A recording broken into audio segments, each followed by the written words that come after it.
കേരളത്തിൽ ഇതിനു മുമ്പും അസഹനീയമായിട്ടുള്ള അനുഭവങ്ങൾ ഉണ്ടായിട്ടുണ്ട്. ഞാൻ പറഞ്ഞു, ഉമിത്തി പോലെ ഈ കേരളീയ സമൂഹത്തിനകത്ത് ഇതുപോലുള്ള സംഭവങ്ങൾ ഉണ്ടാകുന്നു. അതുണ്ടാകരുത് എന്ന് തീരുമാനിച്ചിട്ടുള്ള ഒരു ഗവൺമെൻറ്റാണിത്.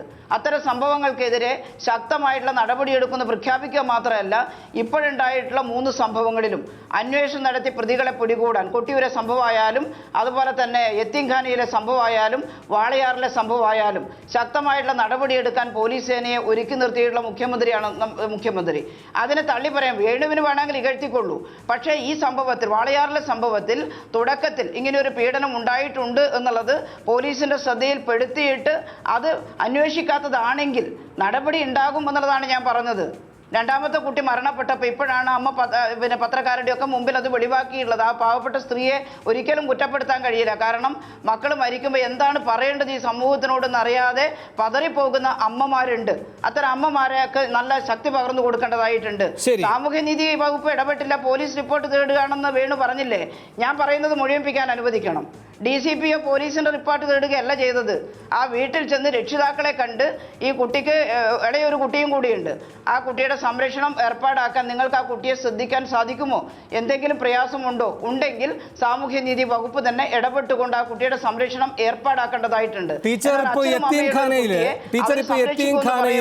മാറ്റി പാർപ്പിക്കാൻ യത്തീംഖാനയിലെ കുട്ടികളുടെ അവസ്ഥയെ ഗൗരവതരമായി എടുത്തുകൊണ്ട് ഗ്രൂപ്പ് കൗൺസിലിംഗ് അടക്കമുള്ള കാര്യങ്ങളിലേക്ക് നിങ്ങൾ പോവുകയാണ്, നല്ല കാര്യം. പക്ഷേ സാമൂഹ്യനീതി വകുപ്പിൻ്റെ പ്രതിനിധികൾ ഈ വാളയാറിലെ ഈ കുടുംബത്തിലെത്തി രണ്ടാമത്തെ കുട്ടിക്ക് കൗൺസിലിംഗ് വേണമെന്ന് പറയുകയുണ്ടായി. പറഞ്ഞ വഴിക്ക് പോവുകയും ചെയ്തു.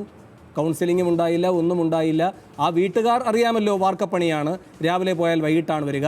മുത്തശ്ശിയുണ്ട്, ഒരു മകനുണ്ട്, അങ്ങ് സൂചിപ്പിച്ചതുപോലെ. അവരാടുമേയ്ക്കാൻ പോകുന്ന സമയത്താണ് ഈ വിക്രിയകളെല്ലാം ഈ വീട്ടിൽ നടന്നിട്ടുള്ളത്. അവിടെയാണ് കൗൺസിലിങ്ങിന് വേണ്ടി ഒരു ഉപദേശ രൂപേണ പറഞ്ഞിട്ട് സാമൂഹ്യക്ഷേമ വകുപ്പിൻ്റെ ആളുകൾ പോകുന്നത് തിരിച്ച്. അങ്ങനെയാണ് നമുക്ക് 4ാം ക്ലാസ്സുകാരിയെ നഷ്ടപ്പെടുന്നത്. വേണു തെറ്റിദ്ധരിപ്പിക്കുന്ന രീതിയിൽ പറയരുത്. ഇത് യത്തീംഖാനയിലെങ്കിലും അവിടെ പോയിട്ട് കൗൺസിലിംഗ് ഒക്കെ കൊടുത്തു എന്ന് വേണു പറഞ്ഞത് ഞാൻ അത്ഭുതകരമായിട്ട് എടുക്കുകയാണ്. കാരണം വേണു അത് അംഗീകരിക്കുന്ന ഒരാളല്ല. ഇപ്പം വേണുവിന് വേണ്ടത് കുറ്റപ്പെടുത്തുകയാണ്. കുറ്റം ഉണ്ടെങ്കിൽ അത് അംഗീകരിക്കാൻ ഒരുക്കാണ് വേണു.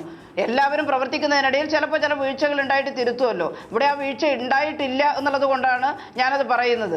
വീഴ്ച ഇല്ലാത്തതൊരു മഹിമയായിട്ട് പറയുകയല്ല, പക്ഷേ പെട്ടെന്ന് ഇടപെടാൻ കഴിഞ്ഞു. ഈ വിവരം സാമൂഹ്യനീതി വകുപ്പിൻ്റെ ശ്രദ്ധയിൽപ്പെട്ട ഉടനെ തന്നെ ഞങ്ങൾക്ക് ഇടപെടാൻ സാധിച്ചു എന്നുള്ളത് അത് പറയാതിരിക്കാൻ സാധിക്കില്ല. പിന്നെ വേണുവിന് വേണ്ടത് വലിയ വീഴ്ച വരുത്തിയെന്ന് പറയുകയാണെങ്കിൽ താങ്കൾ പറഞ്ഞോളൂ. പക്ഷേ ഇടപെട്ടു. എനിക്കൊരു വീഴ്ച കൂടി അങ്ങയുടെ ശ്രദ്ധയിൽപ്പെടുത്താനുണ്ട്. അപ്പോ സൗകര്യപൂർവ്വം അങ്ങ് ആരോഗ്യ സാമൂഹ്യ നീതി വകുപ്പ് മാത്രമാണ് കൈകാര്യം ചെയ്യുന്നത് എന്ന നിസ്സഹായത പ്രകടിപ്പിക്കരുത്. അങ്ങ് ഈ സർക്കാരിൻ്റെ പ്രതിനിധിയായിട്ടാണ് ഇരിക്കുന്നത്. അങ്ങ് തന്നെ ഇപ്പോൾ ആഭ്യന്തര വകുപ്പിനെ പറ്റി ഈ നീതീകരിച്ച് സംസാരിക്കുന്നത് അതുകൊണ്ടാണല്ലോ. അങ്ങനെയെങ്കിൽ ആ ചുമതലാബോധത്തോടാണ് എൻ്റെ ചോദ്യം. എന്തേ ഈ പറയുന്ന കൊട്ടിയൂർ പീഡന കേസിലെ കുട്ടിയുടെ 164 ഇനിയും എടുത്തിട്ടില്ല? ആരാണതിന് വിലങ്ങ് നിൽക്കുന്നത്? ആർക്കാണ് ഇത്ര സാവകാശം ഈ കാര്യത്തിൽ വീണ്ടും വീണ്ടും തേടേണ്ടി വരുന്നത്? ഞാൻ ചോദിക്കുന്നത്, കൊച്ചിയിലെ നടിയുടെ 164 എടുത്തിട്ടുണ്ട്, യത്തീംഖാനയിലെ കുട്ടികളുടെ 164 എടുത്തിട്ടുണ്ട്. വാളയാറിൽ പോട്ടെ, 2 പേരും ജീവനോടെ ഇല്ല. പിന്നെ ഉള്ളത് ഈ കൊട്ടിയൂരാണല്ലോ കത്തി നിൽക്കുന്നത്. 164 എടുത്തിട്ടില്ല ടീച്ചർ. പോലീസ് അന്വേഷണത്തിന്റെ എല്ലാ ഗതിവിഗതികളും വേണു എങ്ങനെ മനസ്സിലാക്കുന്നു എന്ന് എനിക്കറിയില്ല. വളരെ ഗൗരവതരമായ അന്വേഷണം നടന്നുകൊണ്ടിരിക്കുന്ന കേസാണ് കൊട്ടിയൂർ കേസ്. അതിലെ പ്രതികൾ എത്ര ഉന്നതരായാലും അവരെ പിടികൂടുമെന്ന് ശക്തമായ തീരുമാനം എടുത്തുകൊണ്ട് പോലീസ് പോവുകയാണ്. ആ കുട്ടിക്ക് ആവശ്യമായ പ്രൊട്ടക്ഷൻ കൊടുത്തിട്ടുണ്ട്. ആ കുട്ടിയുടെ ചികിത്സ പൂർണ്ണമായിട്ടും സാമൂഹ്യനീതി ആരോഗ്യ വകുപ്പ് ഏറ്റെടുക്കുമെന്ന് ഞങ്ങൾ തീരുമാനിച്ചിട്ട് ആ രീതിയിൽ പ്രവർത്തിക്കുന്നുണ്ട്. 164 എടുത്തോ ഇല്ലയോ എന്നുള്ളതെല്ലാം അന്വേഷണത്തിൻ്റെ പൂർണ്ണമായ റിപ്പോർട്ട് വരുന്ന സ്ഥിതിക്ക് വേണുവിന് ബോധ്യമാകും. വേണു ഇപ്പോൾ ആ റിപ്പോർട്ടെല്ലാം വരുന്നതിന് മുമ്പ് തന്നെ കൊട്ടിയൂരിലെ കുട്ടിയുടെ 164 അനിവാര്യമാണ് ടീച്ചർ. കാരണം അവരാണ് അങ്ങേയറ്റം സമ്മർദ്ദത്തിൽപ്പെടുന്നത്. നമുക്കറിയുന്നത് പോലെ ജനനം മുതൽ മരണം വരെ മതബദ്ധമായി ജീവിക്കുന്ന ഒരു അനുശീലനമുണ്ട്. സഭയുടെ ഒരു ശക്തമായ സ്വാധീനമുണ്ട് ഈ കാര്യത്തിലൊക്കെ. അതൊരു അധികാര സ്വരൂപമായാണ് പ്രവർത്തിക്കുന്നത്. അവിടെയാണ് നാം ഈ 164 ഗുരുതരമായ വീഴ്ച വരുത്തുന്നത്. എന്ന് വെച്ചാൽ പ്രതിക്ക് ഏറ്റവും വലിയ പഴുതാണിപ്പോൾ. ഈ കുട്ടി ഒരു മൊഴി 164 രേഖപ്പെടുത്തപ്പെടുകയാണെങ്കിൽ മജിസ്ട്രേറ്റിന് മുൻപാകെ അതിനൊരു ശക്തിയുണ്ട് ഈ കേസിന്. അതാണ് ഏറ്റവും വലിയ ദൗർബല്യമായി ഇപ്പോൾ നമ്മുടെ മുന്നിൽ നിൽക്കുന്നത്. വേണു, ഇത്തരത്തിലുള്ള പീഡന കേസ് അന്വേഷിക്കുന്നതിന് പോലീസിനൊരു രീതിയുണ്ട്. ഈ കേസിനകത്ത് പ്രതികൾ ഉന്നതരായിട്ടും ആ പ്രതികൾക്കെതിരെ ശക്തമായ നടപടി സ്വീകരിക്കാൻ ഗവൺമെന്റ് തയ്യാറായി എന്നുള്ളത് സമൂഹമാകെ കാണുന്ന വസ്തുതയാണ്. അവരെ രക്ഷപ്പെടുത്താനുള്ള ഒരു നീക്കവും ആഭ്യന്തര വകുപ്പ് നടത്തിയിട്ടില്ല. ആഭ്യന്തര വകുപ്പിന് വെറുതെ വേണുവിന് ആഗ്രഹമുണ്ട് എന്നുള്ളതുകൊണ്ട് എനിക്ക് കുറ്റം പറയാൻ സാധിക്കില്ല. ഗവൺമെന്റിന്റെ ഭാഗം തന്നെയാണ്. അതുകൊണ്ട് തന്നെയാണ് ആഭ്യന്തര വകുപ്പ് ഇപ്പം നടത്തുന്ന അന്വേഷണങ്ങൾ ശരിയായ രീതിയിലാണ് എന്ന് പറയാൻ ഞാൻ ബാധ്യസ്ഥയാവുന്നത്. അങ്ങനെ ശരി, ഒരു കാര്യം കൂടി അങ്ങ് ഈ ദിവസങ്ങളിലെല്ലാം തിരക്കിട്ട നിയമസഭയിലാണ്. ഒരൊറ്റ കാര്യം കൂടി ശൈലജ ടീച്ചർ, അതിനുശേഷം അങ്ങ് തുടർന്നും സമയമുണ്ടെങ്കിൽ ഈ ചർച്ചയിൽ മറ്റ് അതിഥികളും പങ്കെടുക്കുന്നുണ്ട്. അവരുടെ ചില ഉത്കണ്ഠകളും അവരുടെ ചില പ്രതികരണങ്ങളും ഉണ്ടാകും. സർക്കാരിന്റെ പ്രതിനിധി എന്ന നിലയിൽ അങ്ങ് തുടർന്നും ഈ ചർച്ചയിൽ പങ്കെടുക്കാൻ സമയമുണ്ടെങ്കിൽ തുടരണമെന്ന് ഞാൻ അഭ്യർത്ഥിക്കുകയുമാണ്. അതിനു മുൻപ് ഒരൊറ്റ കാര്യം കൂടി, നിങ്ങളൊക്കെ നിയമസഭയിൽ ഇരിക്കുകയാണ് ഈ ദിവസങ്ങളിൽ. അവിടെ ഇന്ന് നടന്ന ചർച്ച എന്താണ്? കൃത്രിമ മഴ സൃഷ്ടിക്കുന്ന ചർച്ച. എങ്ങനെ ഉപഗ്രഹത്തിൻ്റെ സഹായത്തോടെ കരിമേഘങ്ങളെ അനുസരിപ്പിച്ച് കാർമേഘത്തെ അപ്പോൾ തന്നെ നിർബന്ധിച്ച് പെയ്യിച്ച് കേരളത്തിൻ്റെ വരൾച്ച ഇല്ലാതാക്കാനുള്ള പരിശ്രമം. മുഖ്യമന്ത്രിയാണ് പറയുന്നത്, നല്ല കാര്യം. പക്ഷേ ഉപഗ്രഹത്തിൻ്റെ സാധ്യതകളിലേക്ക് പോകുന്നതിന് മുൻപ് ഈ ഗ്രഹത്തിൽ, ഈ കേരളത്തിൽ കരിമേഘങ്ങളായി നിറഞ്ഞു നിൽക്കുന്നത് കുരുന്നുകളുടെ മനസ്സാണ്, അവരുടെ ജീവനാണ് എന്ന തിരിച്ചറിവോടെ എന്തുകൊണ്ട് നിയമസഭ പ്രവർത്തിക്കുന്നില്ല? ശ്രീമതി കെ ശൈലജ, ഈ വിഷയം ആരും ഉന്നയിക്കുന്നില്ല. ഒരു ആന്റണി ഉന്നയിച്ചു, ഒരു VS ഉന്നയിച്ചു, ആരും മിണ്ടുന്നില്ല. വേണു ഞാൻ പറഞ്ഞല്ലോ, വളരെ ഇന്റൻഷനോട് കൂടിയാണ് ഇത്തരം പരിപാടികളിൽ ഇപ്പോൾ പങ്കെടുത്തുകൊണ്ടിരിക്കുന്നത് എന്നുള്ളത്. ഒന്ന് കഴിഞ്ഞ് അതിന് വിശദീകരണം നൽകുമ്പോൾ വേണു അടുത്ത കുറ്റകൃത്യം എന്താണെന്ന് കണ്ടുപിടിക്കുകയാണ്. ഇവിടെ കേരളം ആകെ വരൾച്ച എന്ന് വെച്ചാൽ ഇതുവരെ ഇല്ലാത്ത രീതിയിലുള്ള വരൾച്ചയിലൂടെയാണ് ഈ സംസ്ഥാനം കടന്നു പോകുന്നത്. അത് സംബന്ധിച്ച ഒരു ചർച്ച നിയമസഭയിൽ ഉന്നയിച്ചത് പോലും വേണു പരിഹസിക്കുകയാണ്. വേണു ഇതൊരു ശരിയായ പത്രപ്രവർത്തനമല്ല. നിങ്ങൾ ഉന്നയിച്ച മറ്റെല്ലാ വിഷയങ്ങളും ഗൗരവമായി ചർച്ച ചെയ്യേണ്ടതാണ്. ഇവിടെ ഞാൻ അതിനോടെല്ലാം പ്രതികരിച്ചു, ഉത്തരവാദപ്പെട്ട ഒരാൾ എന്നുള്ള നിലയിൽ.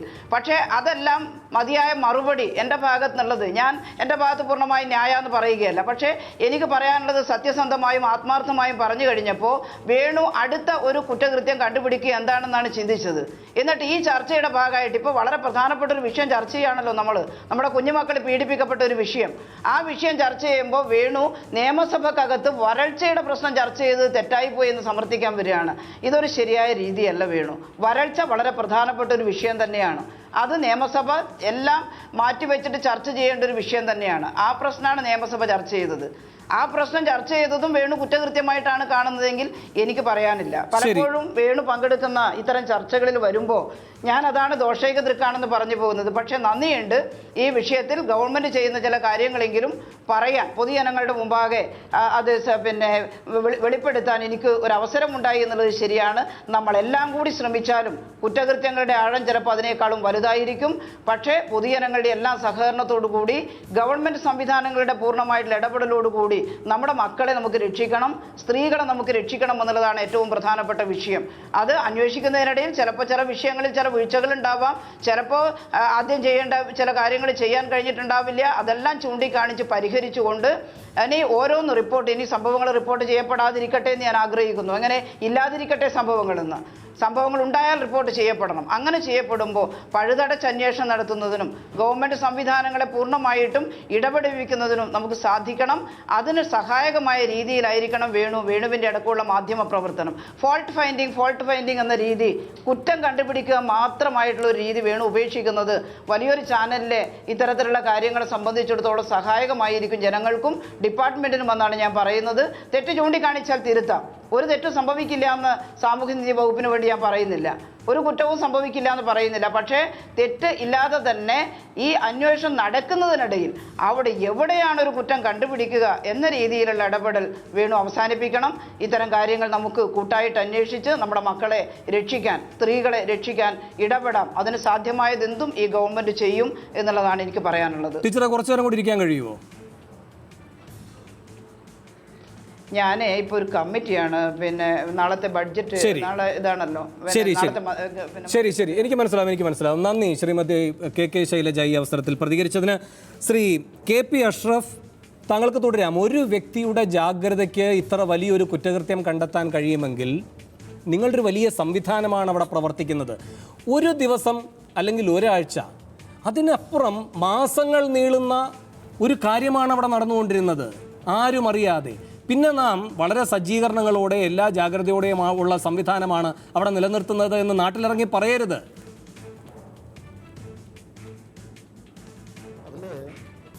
ഒരു വ്യക്തിയുടെ ജാഗ്രത നമുക്ക് ഞാൻ നേരത്തെ സൂചിപ്പിച്ച പോലെ ഈ സമയത്തെങ്കിലും ഈ പ്രശ്നത്തിലേക്ക് നമ്മുടെ ശ്രദ്ധ എത്തിക്കുവാനും നമുക്കത് നടപടിയിലേക്ക് നീങ്ങാനും കഴിഞ്ഞുള്ളത് ഒരു ആശാവഹമായ ഒരു കാര്യമാണ്. പക്ഷേ ഇതിൽ നമ്മൾ മനസ്സിലാക്കേണ്ട ഒരു കാര്യം, നമ്മുടെ ഈ സംവിധാനങ്ങളൊക്കെ ഉണ്ടായിട്ടും നമ്മൾ എല്ലാ മാസവും 15-ാം തീയതി 30-ാം തീയതിയും എല്ലാ കുട്ടികളുമായിട്ട് നമ്മൾ ഇതിൻ്റെ മാനേജ്മെൻ്റ് അടക്കം ഇൻട്രാക്ട് ചെയ്യുന്ന സംവിധാനമൊക്കെ അവിടെ ഉണ്ട്. പക്ഷേ ഈ കുട്ടികളുടെ മുകളിലുണ്ടായിരുന്ന ഭീഷണി എന്ന് പറയുന്നത് അത് അത്രത്തോളം വലുതായിരുന്നു. ഇന്ന് കുട്ടികൾ വെളിപ്പെടുത്തിയതനുസരിച്ച്, നമ്മുടെ ശ്രീമതി ടീച്ചറുടെ വാർത്താ സമ്മേളനം വീണ്ടും കണ്ടു കാണും, വെളിപ്പെടുത്തിയതനുസരിച്ച് അവരുടെ മുകളിലുണ്ടായിരുന്ന ഭീഷണി എന്ന് പറയുന്നത് അത്രയും വലുതായിരുന്നു. കുട്ടികൾ ശ്രീമതി ടീച്ചറോട് വെളിപ്പെടുത്തിയെന്ന് ഞാൻ താങ്കളിലേക്ക് തിരികെ എത്താം. പി ഉഷ, ഒരു സെക്കൻഡ്. പി ഉഷ, ഇവിടെ ഈ കുട്ടികൾ, ആ കുട്ടികളോട് അവിടെ തന്നെ താമസിക്കുന്ന ഒരു സംവിധാനം, ഹോസ്റ്റൽ നിവാസികൾ തന്നെയാണല്ലോ ഈ കുട്ടികൾ. അപ്പോൾ അത്രയ്ക്ക് അടുത്ത് ഇവരുമായിട്ടെല്ലാം ഇടപഴകുന്നൊരു സാഹചര്യമുണ്ട്. എന്നിട്ടും ഇവരോട് അവിശ്വാസമാണ്. ശ്രീമതി ടീച്ചർ ഇന്ന് നമ്മൾ സംസാരിക്കുമ്പോൾ അവർ പറഞ്ഞത് തന്മയത്വത്തോടെ ഞാൻ അങ്ങ് അകത്തേക്ക് കയറിപ്പോയി. തന്മയത്വത്തോടെ ആ സന്ദർഭത്തിൻ്റെ ഒരു സാഹചര്യം എടുത്തുകൊണ്ട് ഞാൻ അകത്തേക്ക് അങ്ങ് കയറിപ്പോയി. കാര്യങ്ങളെല്ലാം ഞാൻ ചോദിച്ചറിഞ്ഞു, തിരിച്ചു വന്ന് കാര്യങ്ങൾ പറഞ്ഞു. ഈ അഷ്റഫ് അടക്കം കാര്യങ്ങൾ അറിയുന്നത് ശ്രീമതി ടീച്ചർ അപ്പോൾ എടുത്ത ആ മുൻകൈയുടെ ഫലമായിട്ടാണ്. അപ്പോൾ ദീർഘകാലത്തെ ഒന്നും ബന്ധം വേണ്ടെന്നേ വിശ്വാസം തോന്നാൻ. ശ്രീമതി ടീച്ചർ ഒരു നിമിഷം അഷ്റഫ്, ഒരു നിമിഷം കൊണ്ടാണത് സ്വകീയമാക്കിയത് എങ്കിൽ ദീർഘകാല ബന്ധമൊന്നും ഈ കാര്യത്തിൽ വേണ്ട. നാം ഒരു വിഷയത്തെ എങ്ങനെ സമീപിക്കുന്നു എന്നതിലെ ഏറ്റവും ആർജവത്തോടെയും സത്യസന്ധതയോടെയും ഉള്ളൊരു നിൽപ്പ് മതി. അതല്ലേ തെളിയുന്നത്? അതെ, അത് തന്നെയാണ്. പക്ഷേ അതിലൊരു കാര്യം എന്താണെന്ന് വെച്ചാൽ, പൊതുവേ ഈ കുട്ടികളോട് ഇപ്പം കുട്ടികളുടെ ന്യൂഡ് ഫോട്ടോ ഉണ്ട്, അത് വെച്ചിട്ട് ഭീഷണിപ്പെടുത്തുന്നു, അങ്ങനെയൊക്കെ ആയിരിക്കും. അപ്പോൾ ശരിക്കും ആ കുട്ടികൾ ന്യൂഡ് ഫോട്ടോ, എൻ്റെ ഒരു ന്യൂഡ് ഫോട്ടോ ഒരാളെടുത്തുണ്ട്, അതിൻ്റെ പേരിൽ അല്ല, അതിൻ്റെ പേരിൽ ഭീഷണിപ്പെടുത്താൻ സാധ്യതയില്ല. അല്ലെങ്കിൽ അവർക്ക് ആ ഭീഷണി അതിജീവിക്കുന്ന തരത്തിൽ വേറൊരാളോട് പറയാനുള്ള ഒരു ബന്ധം ഉണ്ടാക്കാൻ നമുക്ക് പല സ്ഥലത്തും കഴിഞ്ഞിട്ടില്ല എന്നുള്ളത്. കാരണം ഈ അഡോളസന്റ് ഏജിലുള്ള കുട്ടികൾക്കൊക്കെ അത്രയ്ക്കധികം സംവിധാനത്തെ പറ്റി ഇങ്ങനെ മേന്മ പറഞ്ഞുകൊണ്ടിരിക്കുന്നത്. ശ്രീമതി ടീച്ചർ, ശ്രീമതി ടീച്ചർ ഈ യത്തീംഖാനയിൽ തന്നെ പഠിക്കുന്നു, അവിടെ തന്നെ ഹോസ്റ്റലിൽ താമസിക്കുന്നു, 2 മാസമായി ഈ പീഡനം അനുഭവിക്കുന്നു. ഈ കുട്ടികൾ ഒരു നിമിഷം ടീച്ചറെ കണ്ടപ്പോൾ മനസ്സ് തുറക്കുകയാണ്. എന്ന് വെച്ചാൽ ദീർഘകാല ബന്ധമൊന്നും വേണ്ട, ഉള്ളിൽ തട്ടി കാര്യങ്ങൾ ചോദിച്ചാൽ ഉള്ളു തുറന്നിവർ പറയുമായിരുന്നു. അതിൻ്റെ ഒരു അഭാവം കാണുന്നില്ലേ ഈ വലിയ സംവിധാനമുണ്ട് എന്ന് സ്വയം പ്രകീർത്തിക്കുന്ന ഈ യത്തീംഖാനയുടെ നടത്തിപ്പുകാർക്കടക്കം? അതുകൊണ്ടുകൂടിയാണ് അതിന്റെ മാനേജ്മെന്റിനോട് ഞാൻ പറയുകയുണ്ടായി, ഈ കൗൺസിലിംഗ് ഇതൊരു എയ്ഡഡ് സ്കൂളാണ്, സർക്കാർ സ്കൂളിനോട് സമമായിട്ട് പ്രവർത്തിക്കുന്ന ഒരു വിദ്യാലയമാണ് ഈ വിദ്യാലയം. ഈ വിദ്യാലയത്തിൽ പഠിക്കുന്ന കുട്ടികൾ വളരെ പാവപ്പെട്ടവരും, തന്നെ ഈ 7 കുട്ടികളിൽ 3 കുട്ടികൾക്ക് അച്ഛനമ്മമാരില്ല. എല്ലാം മുസ്ലിം സമുദായത്തിൽപ്പെട്ട പെൺകുട്ടികളാണ് താനും. അവരെ സംരക്ഷിക്കുന്നു എന്നുള്ള രീതിയിൽ തന്നെയാണ്, അതിനൊന്നും അവിടെ കുഴപ്പമില്ല. പക്ഷെ ഈ പെൺകുട്ടികൾ എല്ലാം തുറന്നു പറയാനുള്ള ഒരു ധൈര്യം അവിടെയുള്ള നമ്മുടെ കൗൺസിലേഴ്സിനോട് ഉൾപ്പെടെ, കൗൺസിലേഴ്സ് ഉണ്ട്, അവർ പറയുന്നുണ്ട്, ഞങ്ങള് ഇവരുടെ വെൽഫെയറിന് വേണ്ടി പ്രത്യേകം ആളുകളെ MSW പാസ്സായിട്ടുള്ള ടീച്ചേഴ്സ് നിശ്ചയിച്ചിട്ടുണ്ട്. പക്ഷെ അവര് തുറന്ന് പറയുന്നില്ല, തുറന്നു പറയാൻ അവർ തയ്യാറല്ല.